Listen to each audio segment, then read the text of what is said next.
খালেদা জিয়া সেদিন চোখের পানি ফেলে কেঁদেছিল, আজকে সে সম্মানিত।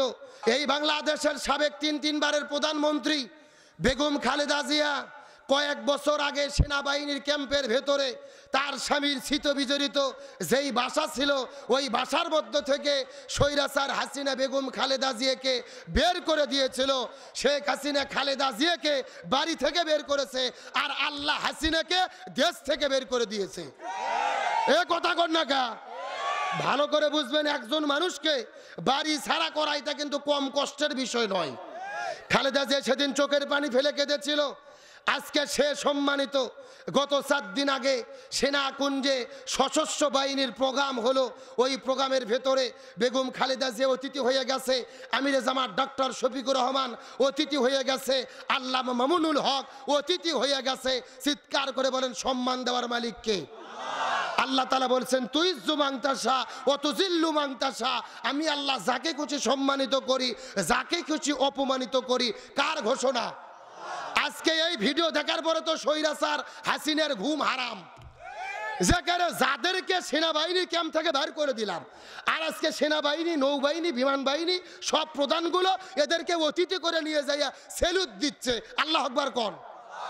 একটা কথা ভালো করে বুঝবেন, বেগম খালেদা জিয়ার কথা কেন বললাম? তার দলের নীতি আদর্শের সঙ্গে আমাদের মিল না থাকতে পারে, কিন্তু তিনি যে ভালো কাজ করেছে এই কথা আমাদের বলতেই হবে। বাংলাদেশের তাকে বলা হয় আপোষহীন দেশ নেত্রী, এই কথাটা তার সঙ্গে 100% যোগ্যতার সঙ্গে মিলে যায়। তার কারণ তিনি গত 90-এ স্বৈরাচার ইরশাদের বিরুদ্ধে আন্দোলন করেছে, আপোষ করেনি।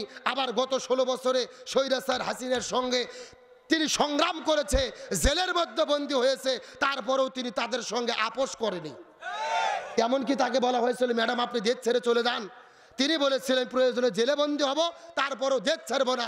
দেশ হলো আমার মা, দেশ হলো আমার মাটি। আল্লাহু আকবার কোন? তাহলে উনি জেলে ঢুকলো, দেশ ছাড়লো না।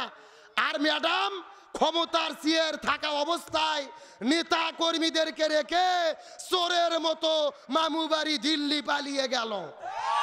এ কথা কর না কে? এর চাইতে অপমানের আরো কি হতে পারে? আবার বলতেছি, আমি সীমান্তের কাছে আছি, যে কোনো সময় শর্ট করে ঢুকে পড়তে পারি। আমরা বলতেছি, ম্যাডাম আপনি শর্ট করে ঢোকেন, আপনি শর্ট করে ঢুকবেন, আর আমরা আপনাকে ফট করে আয়না ঘরে ঢুকে দেব। এ কথা কর না কে? বুবু আইবা, তুমি আইবা গো, সেই দিন আইসা বুবু ক্ষমতা পাইবা না। আর একটু জোরে বলতে হবে, বুবু আইবা, তুমি আইবা গো, সেই দিন আইসা বুবু ক্ষমতা পাইবা না। খোঁজনে বুবু কাদের কাকার অবস্থা খারাপ, দরবেশ বাবার হাউন আঙ্কেল এখন সামনে বাসে না। খোঁজনে বুবু কাদের কাকার অবস্থা খারাপ, দরবেশ বাবার হাউন আঙ্কেল এখন সামনে আসে না। নেতা কর্মী সব জেলের ভেতর, আপা আছে ডরের উপর, কখন জানি আসে গ্রেফতারি পরোয়ানা। বুবু আইবা, তুমি আইবা গো, এইবার আইসা বুবু ক্ষমতা পাইবা না। কথা বলেন ঠিক কিনা? আপনি আসেন, এটা তো আপনার বাবার দেশ, আপনি আসেন, কোনো আপত্তি নেই। আপনি শর্ট করে আসবেন, আমরা ফট করে কই ঢুকে দেব? গভীর মনোযোগ। আল্লাহর কোরআন বলেছে, কুতিবা আলাইকুমুল কিসাস, জীবনের পরিবর্তে জীবন, হত্যার পরিবর্তে হত্যা, হাতের পরিবর্তে হাত, পায়ের পরিবর্তে পা, চোখের পরিবর্তে চোখ। এই আয়াতের ডিজিটাল ব্যাখ্যা হলো আয়না ঘরের পরিবর্তে আয়না ঘর। এই জন্য বর্তমান সরকারকে বলবো, স্বৈরাচারের এমপি মন্ত্রীদের গ্রেফতার করে জেলখানায় বন্দি রেখে জামাই আদর করলে হবে না। বিচার কার্য চলাকালীন সময়ে এদের প্রত্যেককে আয়না ঘরে বন্দি করে রাখতে হবে।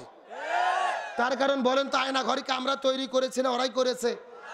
আরে ভাই, গুগলের মধ্যে সার্চ দিয়ে আয়না ঘর শব্দ খুঁজে পাওয়া যায় না। আমার সঙ্গে কি একমত? আলোচনা কি চলবে? জোরে বলেন চলবে? আসেন আলোচনা শুরু করে দেই। গভীর মনোযোগ।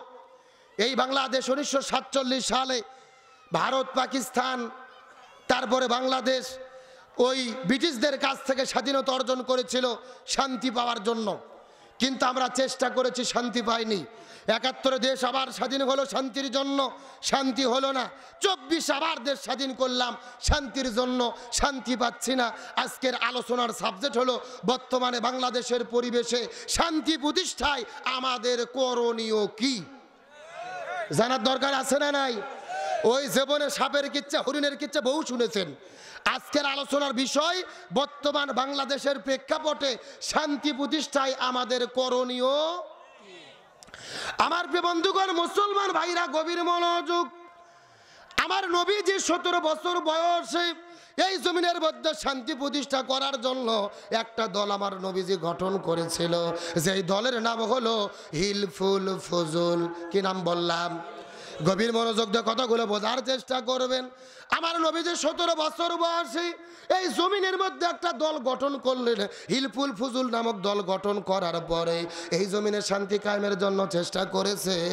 কিন্তু ১৭ বছর থেকে শুরু করার পরে ৪০ বছর পর্যন্ত ২৩ বছর নবী চেষ্টা করেছে, কিন্তু ২৩ বছরের ভেতরে আমাদের নবীজি এই জমিনের ভেতরে শান্তি প্রতিষ্ঠা করতে পারে। গভীর মনোযোগ দিয়ে বোঝার চেষ্টা করবেন। স্বয়ং নবীজি 23 বছর ধরে চেষ্টা করলেন, তারপরে জমিনে শান্তি কায়েম করতে পারলেন না। নবীজির বয়স যখন 40 বছর হয়ে গেল, নবীজির উপরে আল্লাহ কোরআন নাজিল করলো। ওই কোরআনের দাওয়াত নবীজি দেওয়া শুরু করলেন, ওই কোরআনের বিধান জমিনের মধ্যে বাস্তবায়ন করলো। তখন জমিনের ভেতরে শান্তি কায়েম হয়ে গেল। 40 বছর থেকে শুরু করে 63 বছর পর্যন্ত নবীজি 23 বছর চেষ্টা করলো, এই জমিনের মধ্যে শান্তি কায়েম হয়ে গেল। নবীজির জীবনটা দুই ভাগে ভাগ করার চেষ্টা করেন। নবুয়ত পাওয়ার আগের হলো 23 বছর, পরের হলো 23 বছর। নবীজি আগের 23 বছর চেষ্টা করলো, এই জমিনের মধ্যে শান্তি কায়েম করতে পারলো না, কিন্তু পরের 23 বছরে নবীজি জমিনের মধ্যে শান্তি কায়েম করতে পারলো। আগের 23 বছরে নবী চেষ্টা করার পরে শান্তি কায়েম কেন করতে পারলো না? এর পেছনে কারণ হলো নবুয়ত পাওয়ার আগে 23 বছরে নবীজির কাছে দল ছিল, কিন্তু নবীজির দলের ভেতরে আল্লাহর কোরআনের সংবিধান ছিল না। আমার কথা কি বোঝা যায়? খুবই ভালো করে বুঝবেন। আপনার মতো আমার মতো 2 টাকার ছুটকে পাটকে তেল তেলা হুজুর না, এলাকার তেল তেলা গোয়েন্দার নেতা নয়। স্বয়ং আমাদের নবী 23 বছর চেষ্টা করেছে এই জমিনে শান্তি কায়েমের জন্য। নবীজি চেষ্টা করেও শান্তি কায়েম করতে পারেনি। কারণ কি? নবীজির দল ছিল, দলের মধ্যে আল্লাহর কোরআনের সংবিধান ছিল না। তার মানে বোঝা গেল এই বাংলাদেশেও যারা শান্তি কায়েম করতে চায়, ওই দলের দ্বারা শান্তি কায়েম হবে না যেই দল আল্লাহর কোরআন দিয়ে চলে না। আমার কথার সঙ্গে কি একমত? জোরে বলেন একমত। তাহলে শান্তি কায়েম করতে গেলে ওই দলকে কি দিয়ে চলতে হবে? আরো জোরে বলেন। আর যেই দল কোরআন দিয়ে চলে না, কোরআনের সংবিধান মানে না, এমন দল মুসলমানদের জন্য করা জায়েজ নেই। আল্লাহর কোরআন বলেছেন, ওয়ালতাকুম মিনকুম উম্মাতুন ইয়াদউনা ইলাল খায়র ইয়ামুরুনা বিল মারুফ ওয়া ইয়ানহাউনা আনিল মুনকার। তোমাদের মধ্যে এমন একটা দল থাকবে যারা সৎ কাজের আদেশ দেবে, অন্যায় কাজে বাধা দেবে। আল্লাহর কোরআন বলেছেন, ওয়াতাসিমু বিহাবলিল্লাহি জামিয়া ওয়া লা তাফাররাকু। তোমরা পরস্পর দ্বীনের জন্য, ইসলামের জন্য এক দল হও, তোমরা বিচ্ছিন্ন হইও না। তাহলে আমরা এক দল হব, কোন দলের পক্ষে যাব? আল্লাহর কোরআন বলেছেন, আল্লাযীনা ইম্মাক্কান্নাহুম ফিল আরদি আকামুস সালাহ ওয়া আতাবুজ যাকাহ ওয়া আমারু বিল মারুফ ওয়া নাহাউ আনিল মুনকার। যদি কোনো মুসলমানেরা ক্ষমতায় যায়, তাদের 4টে কর্মসূচি বাস্তবায়ন করতে হবে। 1 নম্বর নামাজ বাধ্যতামূলক করবে, 2 নম্বর যাকাত ভিত্তিক অর্থনীতি কায়েম করবে, 3 নম্বর ভালো কাজ চালু করবে, 4 নম্বর মন্দ কাজ বন্ধ করবে। ক্ষমতায় যাওয়ার পরে এই 4 কর্মসূচি যারা বাস্তবায়ন করতে চাবে, তাদের পক্ষে আমাদের থাকতে হবে। আমার কথা কি ক্লিয়ার না ভেজাল আছে? জোরে বলেন, ক্লিয়ার না ভেজাল আছে? এই 4টে কর্মসূচিকে আমরা বানাইছি না আল্লাহ দিয়েছে? তাহলে আল্লাহর 4 কর্মসূচি যারা বাস্তবায়ন করতে চায়, আমাদেরকে তাদের পক্ষে, জোরে বলেন, তাদের পক্ষে। তাহলে বাংলাদেশে ওই দলের দ্বারা শান্তি হবে না যেই দলের মধ্যে কি নাই। আর জোরে বলেন। আমার আসবে বন্ধুগণ, মুসলমান ভাইরা গভীর মনোযোগ। তাহলে আমরা যদি শান্তি চাই, শান্তি পেতে চাই, তাহলে আমাদেরকে কি করা লাগবে? আল্লাহর কোরআন কত চমৎকার করে বলেছে, ওয়ামান আরাদা আন যিকরি ফাইন্না লাহু মাঈশাতান দানকা ওয়া নাহশুরুহু ইয়াউমাল কিয়ামাতি আমা। সূরা তাহা 16 নম্বর পারা 19 নম্বর পৃষ্ঠার 13 নম্বর লাইন 124 নম্বর আয়াতে কারিমা। তাফসীর ইবনে কাসিরের মধ্য থেকে বলতেছি, আল্লাহ তাআলা ডাকতে বলে, পৃথিবীর মানুষেরা, জমিনের মধ্যে যদি শান্তি পেতে চাও, তোমাদেরকে কোরআনের বিধানগুলো মেনে চলতে হবে। আর কোরআনের বিধানগুলো বাদ দিয়ে ব্যক্তি, পরিবার, সমাজ, রাষ্ট্র, রান্নাঘর থেকে শুরু করে সংসদ পর্যন্ত এই কোরআন বাদ দিয়ে যদি দুনিয়ার কোনো তন্ত্র মন্ত্র মেনে জীবন পরিচালনা করো, আর যদি শান্তির জিকির করতে থাকো, তোমাদের জীবনে কোনো শান্তি থাকবে না। আর হাসরের ময়দানে আমি আল্লাহ তোমাদের দুই চোখকে অন্ধ করে উঠাবো। তাহলে কোরআন না মানলে তাদের জীবনে অশান্তি দেবে কে? আরো জোরে বলেন। তাহলে শান্তি যদি পেতে চাই কি লাগবে? ফামান তাবিয়া হুদায়া ফালা খাউফুন আলাইহিম ওয়ালা হুম ইয়াহজানুন। শান্তি যদি পেতে চাও কোরআন লাগবে। এ রংপুরে মুসলমান গভীর মনোযোগ। আপনারা পেছনে লিখে দিয়েছেন আব্দুল সালাম যুক্তিবাদী। যুক্তিতে কিছু কথা আপনাদেরকে বুঝাই। মনে করেন বাংলাদেশে ঢাকা শহরে বিশাল বড় একটা পানির ট্যাঙ্কি আছে। যেরকম কিসের ট্যাঙ্কি?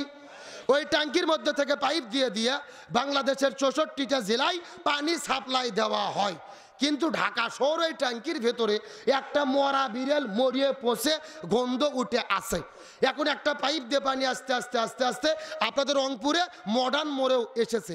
এখন বলেন তো, মডার্ন মোড়ে যেই পানি বের হচ্ছে ভালো না গন্ধ? তাহলে রংপুর মডার্ন মোড়ে যেই পানি বের হচ্ছে ভালো না গন্ধ? আরেকটু জোরে বলেন। এই গন্ধালা পানি যখন পাইপ দিয়ে বের হয়েছে, রংপুর জেলার যত হুজুর আছে, মুফতি, মুহাদ্দিস, ফকি, ইমাম, মুয়াজ্জিন, সব হুজুরদেরকে ডেকে বলা হয়েছে, এই হুজুরের গোষ্ঠীরা এই যে গন্ধালা পানি বের হচ্ছে তোমরা ফু দিয়ে দিয়ে পরিষ্কার করো। হবে? এ জোরে কোন হবে? আচ্ছা, রংপুর জেলার হুজুর তো দূরের কথা, কাবা শরীফের ইমামও যদি এসে ময়লা পানি ফু দেয়, পানি পরিষ্কার হবে? আচ্ছা বলেন তো, পানি পরিষ্কার করতে গেলে কি পরিষ্কার করা লাগবে? ওই ঢাকা শহরের ট্যাঙ্কি পরিষ্কার করা লাগবে। এটা কি বুঝতে পেরেছেন? এবার আসল কথা শোনেন, আসল কথা। এই বাংলাদেশেও শান্তি প্রতিষ্ঠার একটা ট্যাঙ্কি আছে, যার নাম হলো সংসদ ভবন। আর ওই সংসদ ভবনের ভেতর থেকে বাবার আইন, দাদার আইন, চাচার আইন, স্বামীর আইন, কালমার্সের আইন, লেনিনের আইন, পুতিনের আইন, সক্রেটিসের আইন, প্লেটোর আইন, ক্যাপিটালিজম, তারপরে সোশ্যালিজম, ধর্মনিরপেক্ষতাবাদ, জাতীয়তাবাদ, এই জমিনে মানুষের মাথার রচিত তন্ত্র মন্ত্রকে জুতাই এবং ঝাঁটা পেটা করে যতদিন পর্যন্ত এই কোরআন সংসদের মধ্যে ঢুকাইয়া কোরআন দিয়ে বাংলাদেশ পরিচালিত না হবে, ততদিন পর্যন্ত এই জমিনের ভেতরে শান্তি আসতে পারে না, পারে না, পারে না। সুতরাং বাংলাদেশে শান্তি কায়েমের জন্য এই কোরআন দিয়ে বাংলাদেশ চলুক, এটাকে আপনারা চান? কারা কারা চান? দুটি হাত আল্লাহকে তুলে দেখান।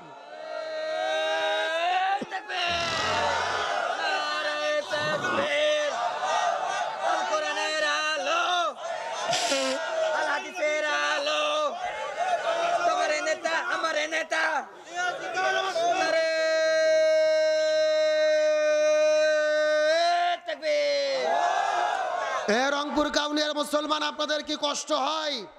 তাহলে আমি আপনাদেরকে বুঝাতে চাচ্ছি শান্তির জন্য কি লাগবে। একেবারে সোজা কথা, জমিন যার আইন চলবে তার। এই জমিন যদি আল্লাহর আইন দিয়ে চালানো না যায়, এই জমিনে কোশ্চিন কালেও শান্তি আসতে পারে না। এক দল যাবে আর এক দল আসবে, আর এক দল যাবে আর এক দল আসবে, যারা আসে তারাই ওই। এ কথা কর না কে? তার কারণ মানুষের পরিবর্তন হচ্ছে, নীতির পরিবর্তন হচ্ছে না, কোরআন না থাকার কারণে। এখন আসেন আজকের মূল আলোচনা। আল্লাহ আমাদেরকে সৃষ্টি করেছে, বলেন এর পিছনে কারণ আছে না নাই? আল্লাহ বলছেন, আমা খলাকতুল জিন্না ওয়াল ইনসা ইল্লা লিয়াবুদুন। আমি মানুষ এবং জিনকে সৃষ্টি করেছি আমার ইবাদত করার জন্য। সুবহানাল্লাহ বলেন। আজকের আলোচনার বিষয় হলো আল্লাহর কাছে সবচাইতে প্রিয় আমল কোনটি? গভীর মনোযোগ। আল্লাহর কাছে সবচাইতে প্রিয় আমল কোনটি? আমাদের রংপুরের মানুষের ধারণা শুধুমাত্র নামাজ পড়ার নাম ইবাদত। হজ করার নাম ইবাদত, জিকির করার নাম ইবাদত, রোজা রাখার নাম ইবাদত। ভালো করে বুঝবেন, নামাজ রোজা হজ যাকাত অবশ্যই ইবাদত, কিন্তু আল্লাহর কাছে সবচেয়ে প্রিয় ইবাদত হলো এই জমিনে দিন প্রতিষ্ঠার আন্দোলন করা, এই জমিনের মধ্যে দিন কায়েমের কাজ করা, ইকামতে দিনের কাজ করা।